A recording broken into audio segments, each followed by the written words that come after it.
Tapi kalau sudah panggilan dari Allah Subhanahu wa taala luar biasa. Warzuqhum minats thamarati la'allahum yashkurun. Karuniakan buah-buahan. Sampean kalau berangkat ke Mekah sekarang, apa yang ndelok apa? Duren ono. Kelengkeng ono, jambu ono.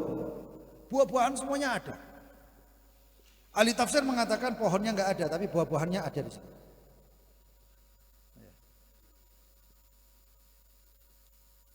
Ada satu ayat, saya lupa ayatnya itu, awalam numakkin lahum baladan aminan yujba ilaihim rizquhum. Yujba ilaihim thamarat, rizquhum atau thamarat. Ada satu ayat itu di surat Al-Qasas, itu dikatakan, bukankah kalian sudah kami tempatkan di tempat yang aman, negeri yang aman, yang ditarik rezeki-rezeki itu kepada kalian. Yang ditarik apa? Buah-buahan, rezeki-rezeki itu. Makanya kalau dikatakan negeri paling kaya itu di mana? Mekah. Gak ada yang bisa mengalahkan Mekah. Jadi itu luar biasanya. Dan itu sebelum ditemukannya minyak tanah dan lain sebagainya, itu sudah kaya raya seperti itu. Kenapa? Doanya Nabi Allah Ibrahim. Warzuqhum minats thamarati la'allahum yashkurun. Setelah didoakan seperti itu, Nabi Allah Ibrahim berangkat balik pulang ke Palestina atau ke Syam. Selesai di situ. Sampai datang wahyu lagi setelah sekian tahun. Nabi Allah Ismail sudah beranjak dewasa. Jadi kita ambil pelajaran di sini ya. Pelajaran pertama tadi apa? Kalau Allah sudah merintahkan, sampean jangan usah khawatir. Wis gak usah dipikir logika. Makanya dikatakan nabi yang paling luar biasa imannya siapa? Nabi Ibrahim. Ya, kan Nabi Muhammad sudah iso dibanding ya, kalau sudah Isra Mi'raj melihat langsung kepada Allah SWT, selesai, tutup, itu nggak ada lagi yang lebih hebat. Nabi Ibrahim adalah nabi yang paling kuat imannya. Karena apa? Karena selalu tanya kepada Allah SWT. Bingung Nabi Allah Ibrahim longgo, ya apa ya caranya? Bagaimana caranya Allah Subhanahu wa taala menghidupkan yang sudah mati? Diperintahkan. Awala tu'min, ya Ibrahim, kamu enggak beriman katanya. Ya Allah, saya beriman, tapi kepingin tahu supaya iman saya ini sudah enggak bisa goyang lagi. Ambil 2 ekor burung, dijepit siji merpati, siji yang satu lagi burung, pokoknya burungnya beda. Terus bagaimana? Dipuklek. Dipatahkan kepalanya yang satu dipatahkan lagi. Yang satu ditaruh sana, yang satu ditaruh sana. Lalu dikatakan, wah Ibrahim panggil burung tadi itu. Dipanggil. Kok nggak taunya dipanggil itu? Ya. Anggap saja misalnya. Yang satu itu burungnya itu burung dara, merpati. Yang satu burungnya burung apa rek? Perkutut, ojo, sik mirip-mirip. Anggap aja burung lovebird ya. Kenari tak lovebird gitu ya. Dipanggil oleh Nabi Allah Ibrahim. Gak taunya apa? Tadi yang datang itu merpati kepala lovebird. Yang satu badan lovebird kepala merpati. Supaya ditunjukkan. Gitu, sing mbok celuk mau tak urip tak hidupkan lagi. Datang itu bilang. Itu Nabi Allah Ibrahim. Makanya luar biasa ya. Jadi kalau doa terus gak usah kasih logika, karena kalau antum berdoa memakai logika boleh, tapi jangan terlalu memaksakan logika dalam doa. Kenapa? Artinya ngatur Allah Subhanahu wa taala. Tapi berdoalah dengan iman. Ud'ullah wa antum muqinuna bil ijabah. Doalah kepada Allah dalam keadaan kau yakin Allah mengijabah. Selesai. Ada orang nggak punya pekerjaan, nggak punya doa ya Rob, jadikan saya ini miliarder. Dadi wong paling sugih se-provinsi. Ono contoh nih. Saya nggak mau nyebut nama, tapi di Kalimantan itu ada. Yang cerita temannya sendiri. Sampai sekarang temannya itu hidupnya biasa-biasa, standar. Di waras sugih nemen ya enggak, di waras miskin ya enggak. Tengah-tengah. Tapi konco nih, duwe lapangan udara sendiri. Airport dhewe duwe. Kayak apa kan? Airport punya. Gunung dituku. Nek kurang kerjaan itu Kalau kurang kerjaan, dia biasanya apa? Beli bukit. Apa itu? Kalau dia kurang kerjaan, ini kurang kerjaan nih fulan iki mau ya. Kalau dia kurang kerjaan nganggur, itu gunung didol lah ya, satu kue. Ya, sudah kayak kita orang ya. Kita orang yang rokok aja leles. Ya. Ini luar biasa. Kenapa ya doa ya. Pakai iman. Kemudian Nabi Allah Ibrahim karena waktunya masih agak panjang ya. Kemudian Nabi Allah Ibrahim setelah sekian lama balik. Begitu balik Nabi Allah Ibrahim diperintahkan oleh Allah untuk menertibkan atau membuat suatu nusuk manasik yang luar biasa. Apa itu? Bangun Ka'bah pertama. Bangun Ka'bah, dibangun. Siapa yang bantu? Yang bantu Nabi Allah Ibrahim. Nabi Allah Ismail. Ismail sudah mulai besar ini. Nabi Allah Ibrahim berdiri di tempat yang sekarang jadi Maqam Ibrahim. Maqam itu tempat bukan makam. Maqam itu tempat berdirinya Nabi Allah Ibrahim. Berdiri Nabi Allah Ibrahim. Ya, Nabi Allah Ismail mengangkat batunya. Bangun sampai jadi. Begitu jadi. Tahunya nggak lama Nabi Allah Ibrahim mimpi. Mimpinya apa? Mimpinya Nabi Allah Ibrahim disuruh nyembelih Ismail. Karena kata logika kan tidak nutut. Makanya itu al-aqal wara al-iman. Akal itu di belakangnya iman. Kedepankan iman dulu. Dalam segala hal itu iman. Perintah Allah selesai. Nek perintah Allah dipikir, olah apa sembahyang, olah apa wudu, olah apa, nah, selesai. Diperintahkan untuk disembelih. Didatangi, wahai anakku, saya diperintahkan Allah. Apa perintahnya? Saya disuruh nyembelih. Nyembelih siapa wahai ayahku? Ya kamu. Oh, kalau begitu, if'al ma tu'mar. Kerjakan apa yang diperintahkan kepada engkau wahai ayahku. Hajar iki sebagai istri, ibu daripada Nabi Allah Ismail, drodok, deg-degan.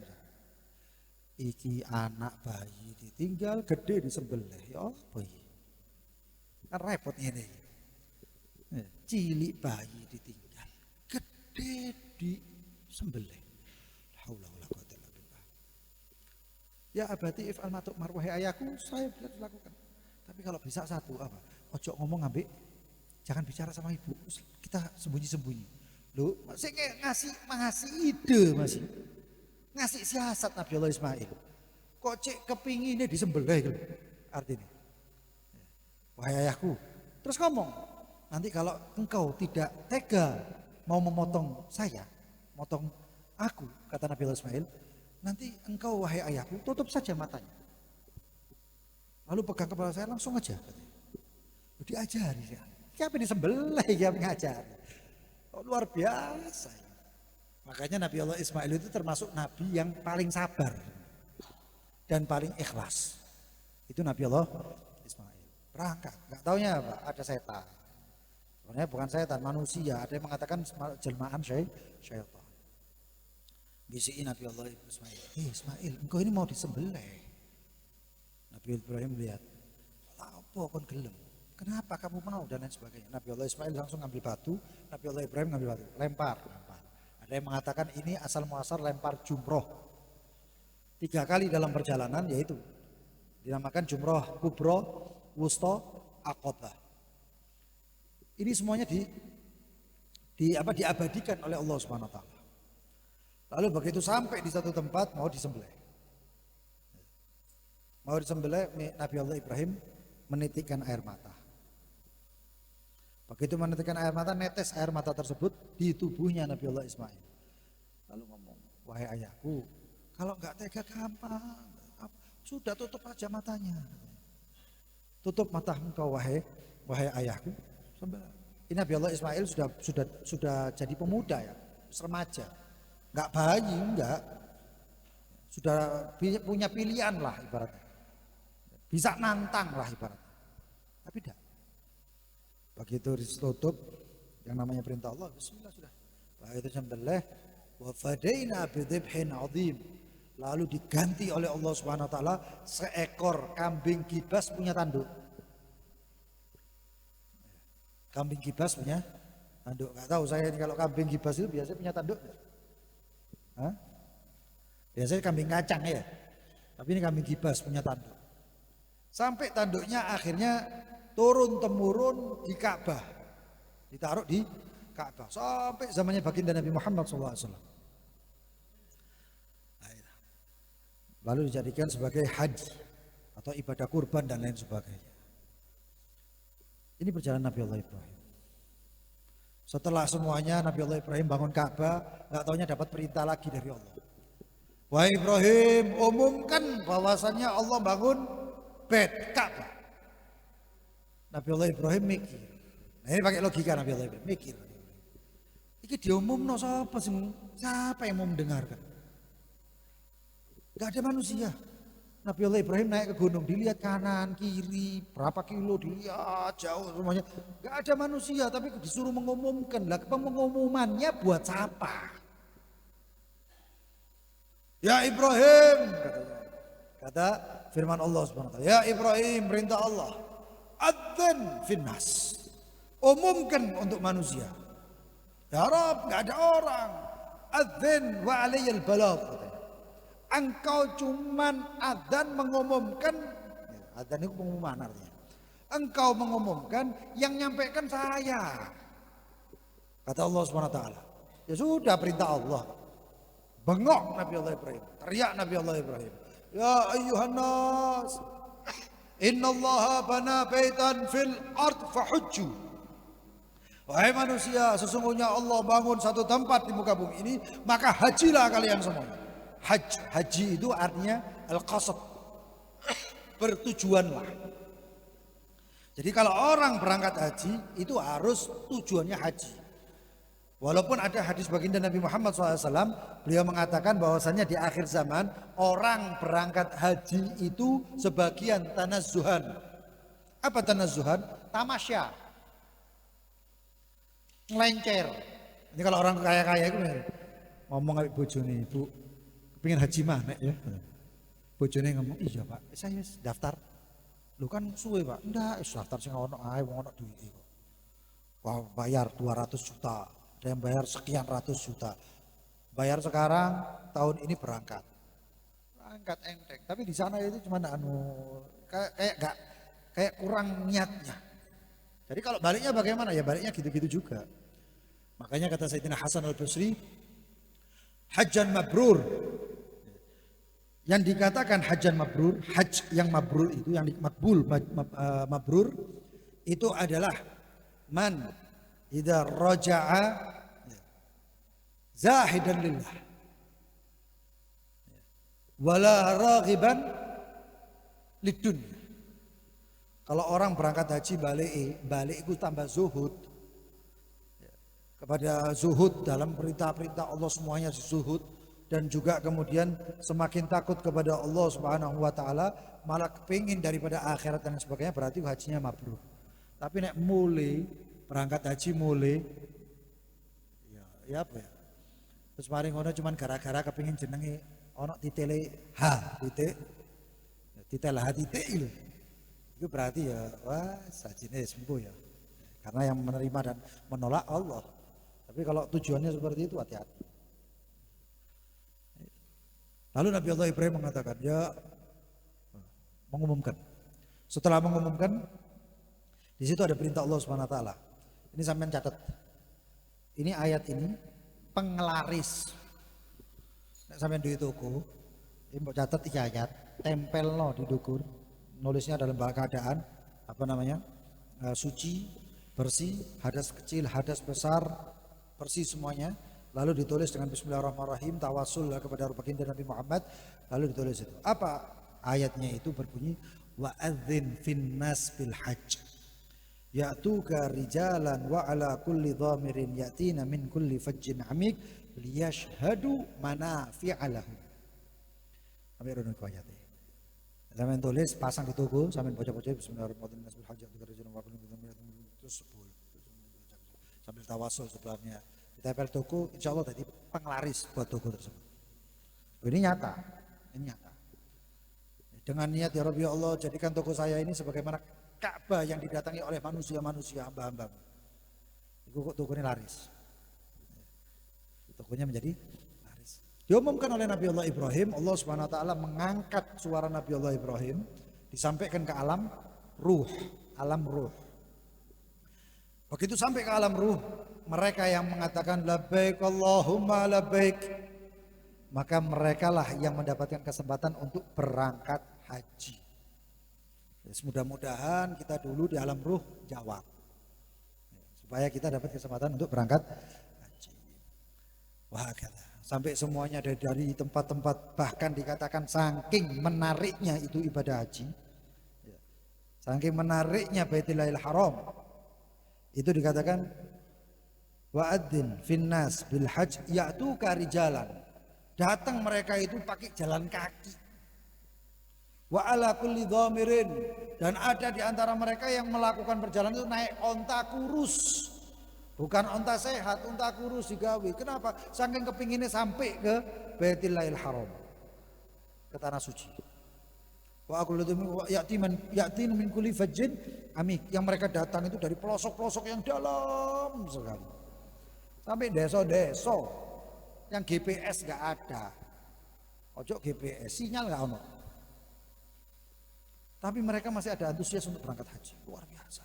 Kenapa? Karena Allah yang menyampaikan. Ya, mudah-mudahan kita semuanya ada kesempatan untuk berangkat haji. Kalau nggak bisa berangkat haji, mungkin atau apa-apa ya Rabb ya Allah, pokoknya berangkat haji, umrah, ziarah baginda Nabi Muhammad SAW. Ya Rabb kabulkan. Orang tua kita juga, ya, semua keturunan kita mudah-mudahan ada kesempatan untuk berangkat haji. Kalau panggilan Allah, kalau sudah dipanggil sama Allah itu jangan khawatir, ada saja rezeki insyaallah. Karena panggilannya Allah, dicepatno semua, disiapkan. Panggilan kerja aja berangkat misalnya, panggilan kerja kemana, ke Jakarta, sampai disiapkan akomodasinya, tiket, berangkat, pulang pergi, kemudian ini itu makan, nginep semuanya. Apa mana? Sing ngundang Allah, yang manggil Allah ya pasti berangkat. Yakin? Yakin insyaallah, harus yakin. Ini pertanyaan-pertanyaan. Assalamualaikum Habib, saya akhir-akhir ini merasa kurang tenang, hati, pikiran semua cemas. Pertanyaannya, bagaimana menghilangkan rasa cemas atau buat diri kita jadi tenang? Sholat, dzikir, amal sudah saya lakukan tapi masih kurang tenang. Yang membuat kita enggak tenang itu karena kita kurang yakin. Yakin dalam keadaan apapun. Sampean, ini contohnya, sampean naik demo, len, angkot, sampean nggak yakin ambek supiri ki pinter apa enggak, ngerti apa enggak, bahaya apa enggak, khawatir. Tapi kalau sudah yakin, supiri pinter, yakin, sampai turu-turu, sampai tidur-tidur di len, di mobil itu tidur. Maka bagaimana? Yakin. Dan yang kedua, banyak-banyak membaca ta'awudz. Apa ta'awudz itu? Minta perlindungan. Jangan-jangan tidak yakinnya itu gara-gara bisikan syaitan. Maka katakan, Rabbi a'udzu bika min hamazati syayatin wa a'udzu bika Rabbi an yahdurun. Ya Rabb, saya berlindung daripada bisikan, colekan syaitan, dan juga dari kehadiran syaitan. Insya Allah hati ditenangkan. Dan ada satu lagi yang luar biasa, zikir-zikir daripada Al-Quranul Karim dan juga zikir para salafun soleh untuk menenangkan hati. Salah satunya setelah sholat membaca Alam nashrah laka sadrak, dibaca tangan kanan ditaruh di dada sebelah kiri karena tempatnya jantung hati. Baca Alam nashrah laka sadrak wa wada'na setiap selesai sholat. Kemudian kalau misalnya masih gak tenang, ada juga Al-Imam Ahmad bin Hasan Al-Attas memiliki amalan. Iki amalan ini catat-catatan. Ya. Ini gak ada sing nggawa kitab, gak ada sing nggawa bolpen, gak ada. Pokoknya kabeh kita anggap kayak Imam Syafi'i kabeh wis. Ya. Jadi sekali dengar langsung hafal seumur hidup. Mbah aku iki suudon, mbah aku husnudon, gak paham nek segini. Ya. Apa? Kemudian dia menarik nafas. Ini cara Al-Imam Ahmad bin Hasan Al-Attas. Tarik nafas sambil menghadap atas, ya. Tarik yang dalam, kemudian keluarkan dengan menyebut Allah.